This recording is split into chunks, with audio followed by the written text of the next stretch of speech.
À la texture crémeuse avec un goût riche de lait, d'œufs et de vanille, le fameux flan. Une présentation à la hauteur de l'événement. La Confédération nationale de la boulangerie-pâtisserie française a organisé son tout premier concours national du meilleur flan de France. 18 pâtissiers sélectionnés en région sont venus des 4 coins du pays et ont mis la main à la pâte.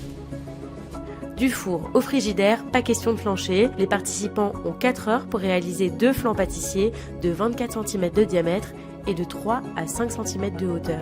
Chaque candidat a apporté sa matière première. Mélanger assez vite, sinon ça risque de brûler au fond. Seule la vanille est autorisée pour aromatiser les flans. Fabrication, dégustation, esthétisme, les candidats s'appliquent jusqu'à la découpe.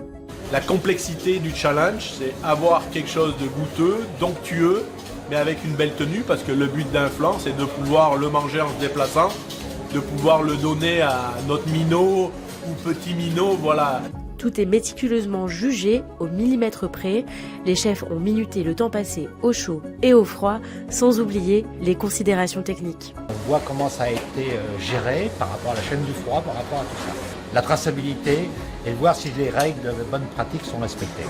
Tous ces efforts récompensés pour cette championne du flan qui n'a que 25 ans. On ne pensait pas arriver jusqu'ici, ou du moins atteindre la première place. Je pense qu'il y a fait la différence, c'est une bonne pâte feuilletée avec un bon coup de beurre, avec une bonne caramélisation et une bonne crème pâtissière avec un bon goût de vanille. Une victoire qui ne compte pas pour du flan et qui montre comment ce grand classique est monté en gamme au fil des années. Le flan a quand même toujours été un des produits emblématiques, vous savez, comme la baguette, le pain de campagne, le croissant, etc. On en trouvait pratiquement dans toutes les boutiques, c'est le dessert de base. Mais là, vraiment, on s'aperçoit que c'est vraiment monté en qualité. Avant, c'était du lait, des œufs, du sucre. Là, vraiment, on a beaucoup de recettes différentes et on peut le voir là, sur ce concours.